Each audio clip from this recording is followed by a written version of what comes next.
Hello there. What's going on, everybody? Today, I want to talk to you about getting new players into tabletop miniature gaming. Whether it's a new adult, young people, or even children, how to approach getting them into the game and getting them into the hobby using a couple of simple principles that are going to help you along the way. If you are new here to the channel, let me remind you to subscribe, leave a comment on this or one of my videos. That'll automatically enter you to win one of my giveaways. This one is a $25 Amazon gift card giveaway, and that's going to be running until early next week. So make sure you're entered to win that. Also, I do invite you to subscribe, not just for the giveaways, but for the content. I do a lot of content on board gaming, tabletop miniature gaming, a lot of Star Wars content, and kind of where those all mix. I cover games like Star Wars Armada, X-Wing, and Legion quite a bit, and hopefully there's something here for you. If you also want to find more information, definitely check out the description down below. Click that See More button. You're going to get a lot of links there. There's links to my merch store if you want to get some shirts, masks, or any cool stuff like that to help support the channel. Patreon, social media, Facebook, Twitter. Also, my Discord is a great place to go and hang out and ask questions and learn more as well. With all that stuff out of the way, let's talk about some things that you can do to help get more people into the hobby. So one of the things I think that is a very, very important thing is recognizability and just table presence. So if you are going to kind of have somebody play like their first game, and this can apply to any game, but I'm going to use examples from games like Star Wars X-Wing, Armada, and Legion in this particular discussion. I think one of the biggest things that you can do is have things that are recognizable, and it also helps to kind of know who you're bringing in, if it's something that they're going to recognize or if they're not going to recognize it. So for example, let's say you're trying to you've got a kid who's maybe around 10 years old. You think that's probably a good age, and I think 10 is more than enough to play a lot of these games. Some of them, you can probably go a little younger than that, but it's going to depend on the individual. You want to find something that, that they're going to recognize. So I'm going to say, if your kid maybe watched Star Wars Rebels with you, maybe you want to have the Ghost set up there so they have something that they're going to immediately latch onto and recognize. If you guys haven't seen that, maybe you saw Solo, there's a TIE Brute, or maybe get the Millennium Falcon, or if it's more of a general Star Wars fan in general, something recognizable like TIE Fighters and X-Wings or a Millennium Falcon usually is actually pretty universally recognized. So having stuff like that on the board is a great way to get people involved right away and catch people's attention because, hey, who doesn't want to take the Millennium Falcon up against, a bunch of TIE Fighters? Or even better yet, I'll use a great example from the excellent Will Wheaton, who initially introduced me to X-Wing through his show Tabletop, and that they had an X-Wing and the Millennium Falcon against two TIE Fighters and the Slave One. Boba Fett versus Han Solo, incredibly iconic, awesome rivalry there. And it really kind of gets that recognizability on the tabletop right away. For other games, I think if you're going with something like Star Wars Legion, it depends on the fan. If they're a younger fan, they might appeal a little bit more to the Clone Wars. If they're an older fan, they might appeal a little bit more to the Galactic Civil War. So nothing really beats having Darth Vader square off against Luke Skywalker on a battlefield. That's a great way to go. For something like Star Wars Armada, usually Armada is going to appeal a little bit more to older fans from my experience, but I would love to be proven wrong on that. But still, I think recognizable ships, the Imperial Star Destroyer is a great one. If you have a Super Star Destroyer, that is a possibility. Not everybody's got one of those, but I think an Imperial Star Destroyer is probably your best bet because it's going to give somebody something very, very recognizable. Definitely the most iconic ship, a capital ship in all of Star Wars. Second to that, probably a Corellian Corvette for the Rebels. So like a lot of those recognizable ships and Nebulon, a lot of the stuff that comes in the original starter is pretty good. And I think it also, having a variety of stuff on the table that's also recognizable is going to, you're going to see the fast Corellian Corvette, you're going to see, the slower, Star Destroyers that kind of play differently, and that's kind of a fun way to approach it. So recognizability is an important thing. The other thing is simplicity. You definitely don't want to have a whole lot of upgrades. Now, all of the games that I'm talking about today have upgrades. Some have more than others. Some are more upgrade-centric than others. But I think when you're building lists for you and the other person to fly, I think a big thing that you want to focus on is simple, simple, simple. If you're running a bunch of X-Wing ships, try to run most of them naked. I wouldn't say go completely naked. You do want to have some degree of upgrades on there. So just because you're introducing them to a core concept. Unless you're going with somebody very, very young, then maybe you don't go with any upgrades at all. Maybe you go with just a simplified rule set also, which kind of, keeps everything simple. So let's start talking with X-Wing. One thing you might do if you're running a couple of X-Wings, maybe have one of the X-Wings have proton torpedoes. Maybe another X-Wing has no upgrades at all. Maybe don't run aces just yet, or maybe run a single ace with a whole bunch of generics. That gives, the idea of like, hey, here's how these generics fly, that you're going to be able to focus on your generic pilots that have no special abilities. You can just focus on the core mechanics of moving, revealing a dial, shooting, defending, that sort of thing. Taking an action, have them do focus actions. And maybe eventually, like, here's a time, start them off with the focus action and then kind of build towards, what, now is a good time to maybe consider taking a target lock or something like that. That is, a good way to go with something like that. Armada is very similar. Also, you probably want a few squadrons, a couple of capital ships, but very few upgrades. It's depending on the experience level of your opponent. You might want to use a commander, but I think for your first game, you probably don't need to have a commander. Having at least one upgrade, though, is a cool idea to kind of showcase the rules. I like gunnery teams on a Star Destroyer, for example.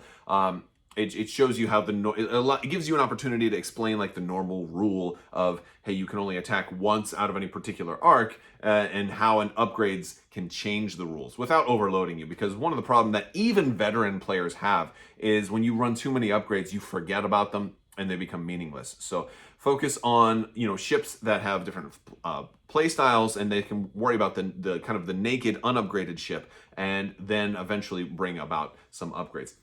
With Legion, it's also going to be pretty similar. I think Legion units, you can have some upgrades. Like, I like the idea of upgrades that add miniatures to the units. So something like when we used to demo Legion at conventions. I say used to because this year there really hasn't been a whole lot of demoing Legion. But one of the things is we would a lot of times put the extra mini up there, or the heavy weapons upgrade on there, because while that is an upgrade, it also is demonstrating a core mechanic of individual miniatures rolling individual weapons, and how one extra weapon can add, and how you build a dice pool. So I think putting like a heavy weapon, like a Z6 on a Rebel, or or Z6 if you're outside of the United States, or if you're an Imperial, maybe you're going to run a DLT or something like that. And similar versions if you're going clones versus, I think the Galactic Civil War is probably maybe the most simplest way to start, because those units didn't have some special rules that we see in the Clone Wars. But you can also dumb down that rule set a little bit. One of the things we didn't do when teaching people their very first game, and this was first brought up to me at Star Wars Celebration, where we were teaching people who are non-gamers, because it's like you're going to see a difference when you're teaching somebody who is not a gamer and is just a Star Wars fan in general. So you're trying to pull somebody into the hobby versus playing somebody who is maybe an experienced war gamer already and they're just trying to pick up one new game. So if you're teaching somebody who's a 40K veteran, Star Wars Legion, you can probably try a more advanced rule set from the get-go, or at least more of a full rule set. But if you're playing somebody who's never played tabletop games before, and maybe they just said, hey, I like Star Wars, I see Darth Vader on your tabletop there, that's awesome. Let's go with that recognizability. That's a good opportunity to go with a dumbed down rule set. And maybe, like I mentioned with X-Wing, maybe just using focus as your action, or maybe going without actions, but focus is an important one to have. So I would definitely say just have them focus as their action. For an Armada, the simplicity really kind of comes in the form of, maybe you don't have them plan their command dials in advance. You maybe just, you kind of do one for them the first couple of rounds so they can kind of see how that works. In Legion, we would play without suppression because that is a little bit more advanced. It's not very complex, but when you were teaching new people, there were so many different. The first time I tried to teach, a family who had never played games before, the full Legion rules, there were so many questions that, because I was so used to teaching gamers and going to teach like some kids and teenagers, and then the dad, like all of pretty much all of Legion, like here's how hitting works. If there's a hit, then there's suppression. What does suppression do? How are the different cover levels worked? It was like there were so many questions. Like, what if this happens, and what if this happens? And it took hours just to get through like 4 rounds. And I think for somebody's first game, so they can establish those core concepts of taking 2 actions, moving and shooting, right?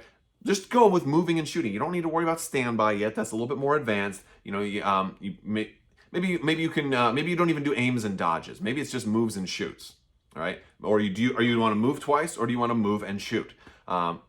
That's pretty good. Or maybe you put dodges in there, it's slightly more advanced, depending on how old they are. But maybe go without suppression for your first game. And then on the second game, you're like, okay, now we're going to teach you some more things that can happen. So we talked about moving and shooting in the first game, but now there's consequences to shooting somebody because now they begin to develop suppression. So that makes for an excellent introduction into like game number 2 once they get like the moving and the shooting, the dice rolling, army building, because army building is another important part of all of this. Their first couple of games, they're going to probably just use whatever armies or fleets you have built for them, and then as we get kind of farther in, then they might say, hey, you know what, I like this. I want to try changing things up. So instead of Darth Vader, I want to run Emperor Palpatine. I'm like, okay, well then he's going to be more points. So then we have to, then you can kind of get into army building as they get deeper down the rabbit hole. And then the third principle I want to talk about is the fun factor of it. You've got to keep it fun. Now, this does mean one important thing. You may want to actually focus on letting them win. Don't play against somebody very hard. Nothing is as demoralizing as trying to learn a brand new game and just being crushed. I'm like, well, you shouldn't have moved out into the open, doofus. Don't ever do that, especially, and I probably don't have to say that to most of you. I know most of my viewers are generally awesome people because, of course, why wouldn't they be? But they're, every once in a while, like, especially if you're introducing somebody that you have a competitive nature with already, it's very easy if somebody's feeling overwhelmed by learning an entire new game, because a lot of non-gamers are reluctant to learn complex board games and complex gaming because they don't get the rules right away and they don't want to feel stupid. So if you crush them or even beat them, it might kind of lead to well, I lost because I didn't understand. I just don't want to do this again. So, I'm not saying, just roll over and do silly things, but take it easy on them. Maybe don't shoot when you have that optimal shot. Just to give them a good sense of, I think I'm starting to get this. Oh, I killed your guy. Okay. So like that can kind of start to open the box a little bit. And if they want to come back for game 2, you're like, okay, you ready for me to turn up the difficulty a little bit? And then you can kind of build towards that, because we were all new one time. And, some people, and this does kind of depend on your audience too. Some people love getting crushed because it amps up their competitive nature, but it does definitely help if you know your audience. Another thing with fun factor too is big units sometimes are a lot more fun, especially to non-gamers, people walking by in a store. I can't tell you how many times we've had Star Destroyers or the Super Star Destroyer for Armada on the table, and people just stop and want to take pictures and they're asking questions. It gets them like, whoa, what is this? For X-Wing, bigger ships like the Ghost and the Millennium Falcon are good, but you could even consider Epic X-Wing as a way to introduce some people. Now, that is a very different rule set, so that might not be the best example, but having them at least on the tabletop, if you're doing it in a public place, maybe sometime next year, that's an option. For Legion, I think the heavy units are the absolute go-to. I think the ATST is one of the best options to put on your tabletop if you're trying to get people to come look at your stuff. And for the love of Yoda, if you have the capability, paint your stuff. If you're going to set up in a public place, or if you're going to introduce it to somebody who's never seen it before, if it's unpainted, it's not going to attract as many people. If it's painted, then granted, we don't all have the same painting ability. But if you painted your stuff, it's going to look a lot better, and it's going to make for a more enjoyable game. So if you can, I definitely say go for it.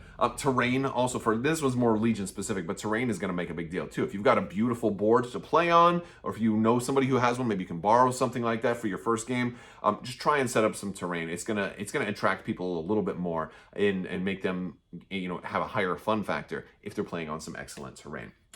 So I think those are kind of some of the tips that I've got. Let me know if you've got any tips for getting new people involved down in the comment section. I'd love to hear from you guys. All right, guys, that's all I've got for today. I hope you liked this video. If you did, go ahead and give it a thumbs up. Let me know what you think down in the comment section. Share it with your friends. Hopefully this can encourage more people to get into the hobby. Tabletop gaming is going to be really, really big. I mean, it's been growing. I think it's going to come back in a big way next year, and I'd love to have more people to play with. We've got a lot of great content coming out for all of our games. Armada's got the Clone Wars coming out. We've got 2 new waves coming out for X-Wing, and Legion has got new content virtually every month. Darth Maul is getting ready to come out for Legion. Just a great time to be a Star Wars gamer, a Star Wars fan, a tabletop gamer, a board gamer, all of those things.